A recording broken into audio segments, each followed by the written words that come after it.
जी welcome back नाजरीन, मैं हूं शाहजेब और आप देख रहे हैं गेम्स तक। मैं अभी हाजिर हुआ हूं ब्रेकिंग न्यूज़ के साथ कि आईसीसी ने वर्ल्ड कप 2024 के जो अंडर 19 टूर्नामेंट होने वाला था श्रीलंका के अंदर, उसका वेन्यू चेंज कर दिया है। उसकी बड़ी अपडेट आई है, वो हम आपके साथ शेयर करेंगे। और इसके साथ साथ हार्दिक पांड्या की इंजरी की अपडेट आई है, जो कि वर्ल्ड कप 2023 के अंदर इंजर्ड हो गए थे, उस पर हम बात करेंगे।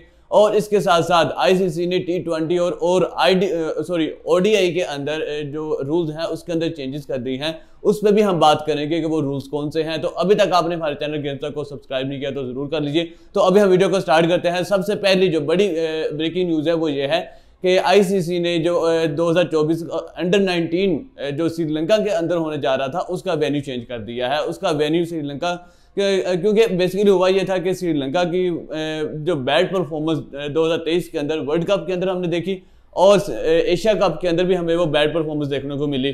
तो इस वजह से जो उसकी जो क्रिकेट बोर्ड है उसमें बड़ी इन्वॉल्वमेंट हुई है, जिसकी वजह से आईसीसी ने उनका जो बोर्ड है वो सस्पेंड कर दिया है। तो इस वजह से जो 2024 के अंदर जो अंडर 19 का वर्ल्ड कप होने जा रहा था उसको वहाँ से वापस ही ले लिया गया है।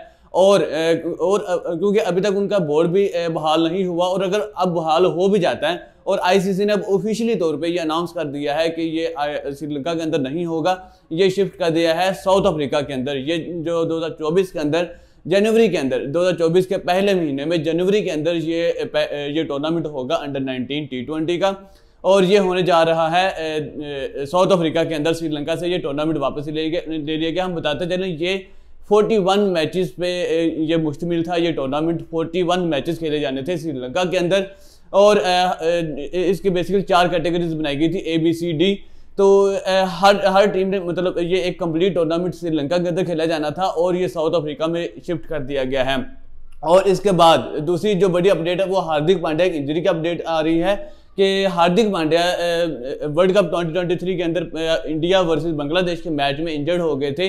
तो उसके बाद वो दोबारा वर्ल्ड कप के अंदर वो नहीं दिखे। हमें यही लग रहा था कि 1-2 मैचेस के बाद वो वापस आ जाएंगे, लेकिन ऐसा हुआ नहीं। वो वर्ल्ड कप से ही बाहर हो गए और अभी फिर हमें ये लगा कि वर्ल्ड कप के बाद आ जाएंगे। हार्दिक पांड्या की इंजरी वैसे इंडिया को बहुत महंगी पड़ गई, क्योंकि वो हार्दिक पांड्या नहीं थे। तो इस वजह से मुझे लगता है वो जो ऑस्ट्रेलिया के साथ मैच हुआ है उसके अंदर वो उनकी जो टीम की परफॉर्मेंस वो अच्छी नहीं आ सकी। वो हार्दिक पांड्या का जाना उनको बहुत महंगा पड़ गया, क्योंकि हार्दिक पांड्या एक ऐसे ऑलराउंडर थे जो वहां पे आके अच्छे स्कोर कर सकते थे और अच्छी बॉलिंग भी कर रहे थे। ऑलराउंडर थे तो बहुत ही टीम बैलेंस रहती थी। वो ऐसे ऑलराउंडर थे।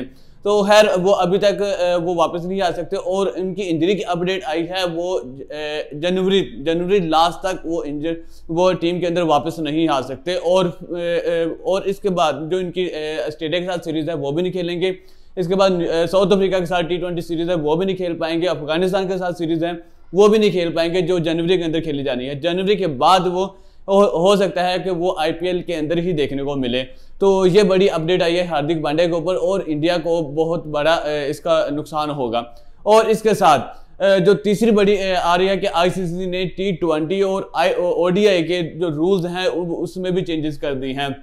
पहले तो यह था कि जब एक खिलाड़ी आउट होता है तो उसको 2 मिनट के अंदर अंदर आके एक पहली बॉल खेलनी होती है, जो हमने वर्ल्ड कप के अंदर देखा कि वो आउट भी हुए थे एक खिलाड़ी, मुझे एग्जैक्ट नाम याद नहीं है।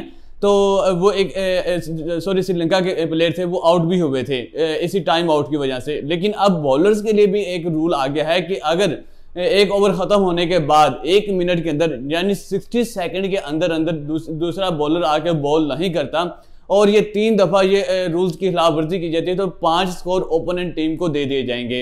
ये बेसिकली इस तरह से होगा कि एक जैसे DRS का टाइमर चल रहा होता है, इसी तरह से एक टाइमर चलेगा। जब एक ओवर खत्म हो जाएगा उसके फौरी बाद एक टाइमर चल जाएगा। अगर 60 सेकंड तक वो दूसरी बॉल नहीं होती तो फिर क्या, एक वार्निंग, दूसरी वार्निंग, और तीसरी दफा ये करने पे 5 स्कोर ओपोनेंट टीम को मिल जाएंगे।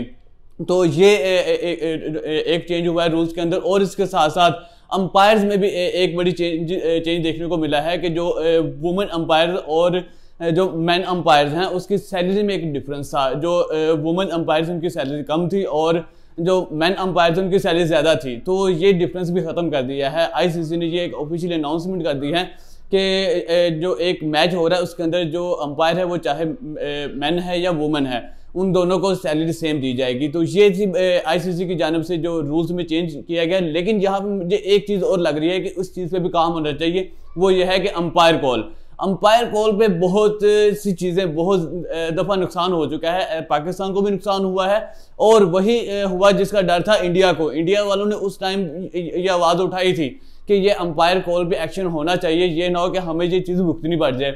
और वही इंडिया को वर्ल्ड कप 2023 के फाइनल में ये चीज़ भुगतनी पड़ गई कि अंपायर कॉल पे जो आउट हुआ था। तो मुझे ये लगता है कि आईसीसी को ये अंपायर कॉल पे भी कोई एक्शन लेना चाहिए। अगर विकेट हिट हो रही है, चाहे थोड़ी है चाहे कम है, अंपायर कॉल डजंट मैटर। जब आप डीआरएस चेक कर रहे हो, विकेट हिटिंग हो रही है, कम हो रही है, ज़्यादा हो रही है, तो ये मसला नहीं होता। जब हिटिंग हो रही है तो फिर आउट होना चाहिए।